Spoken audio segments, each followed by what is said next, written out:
So the Rodeo is done, and it's out of the shed, but yeah, it's currently broken. I'll run you through what's happened, but just for now we'll do basically a rundown of the finished product of the Rodeo, and I'll show you pretty much the build.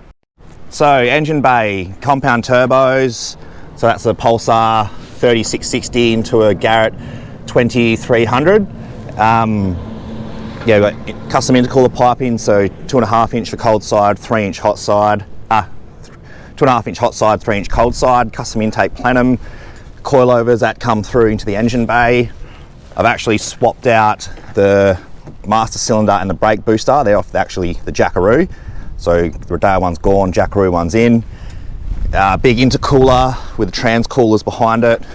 We've got the power steering cooler there and a fuel cooler under there. That's just the front end. Panel bolt ain't tight, I know about that. And yeah, so coilovers, we got the Pro Fender 10 inch Travels 2.0s, running a 250 top spring and a 300 bottom, which I got second hand. So they're a little bit stiff, but if I put a steel bar on the front instead of this alley one, it'd probably be perfect. That's my bump stop set up there, so that hits a radius arm. Yeah, that's pretty much really it. To the back,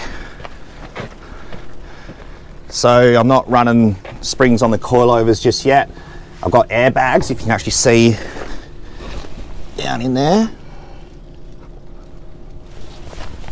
So I've got airbags at the moment. I just pump them up, they're just down at the moment. And that pretty much, these are just shocks for now until I get springs, and then when I get springs, the airbags can assist when I get loads. Patrol fuel tank, so that's all mounted in, which I actually didn't have to cut much of the floor because that's almost level, but I've got to play with this sender one day to match it up to the fuel gauge in the car. I'm just waiting for an adapter. That's the wires for the dash fuel gauge. Lift pump with a regulator, but I think the regulator's playing up, so I might just get rid of that altogether and just pump the full pressure straight to the engine.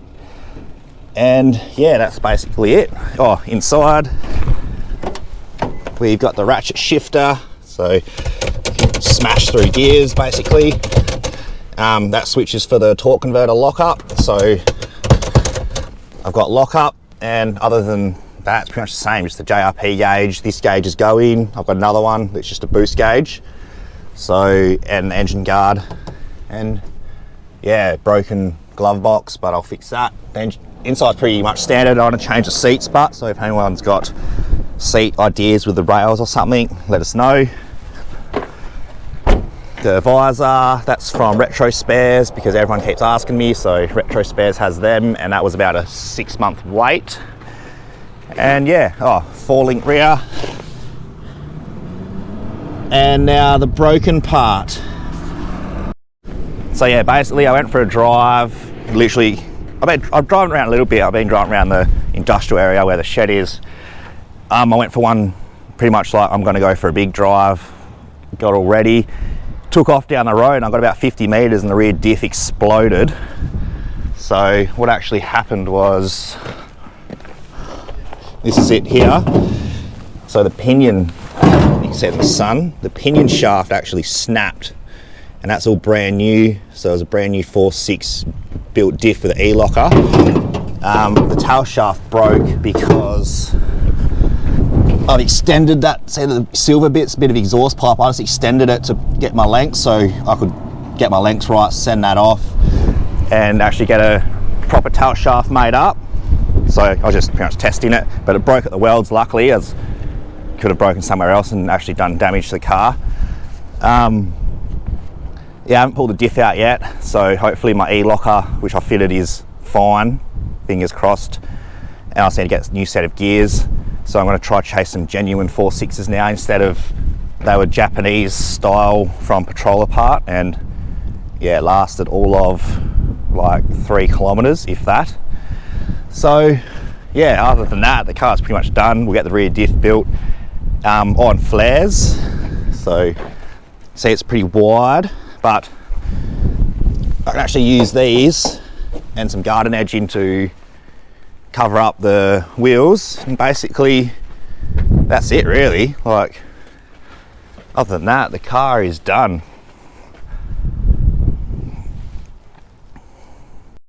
So I've currently got that rear diff center out of the Rodeo, and we'll see what we broke. So the crown wheel got all smashed up, as you can see there. I'm guessing this would have been after the pinion broke and I stopped, and then the pinion dropped back down into the diff, and then we went to tow it home and locked up because the rear wheels did lock up. That's the pinion, so smashed teeth again. And that's the snap, so that's the other end. But you can just see, like, that does not look like good material. And it snapped right at the end of where the spline is.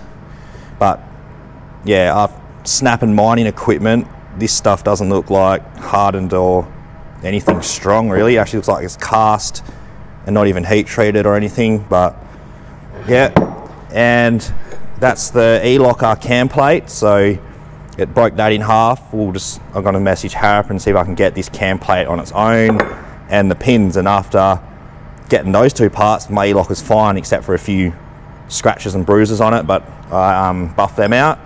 That's it. I now have a set of genuine 4.6s because this was from Patroller part as a Japanese freaking quality part, which was $600 for this set, and a genuine set was $1,600. But I've got a second-hand genuine set now, so I'll rebuild. I literally just need to get these parts and we can put the diff back together and back into the Rodeo to actually go for a decent drive.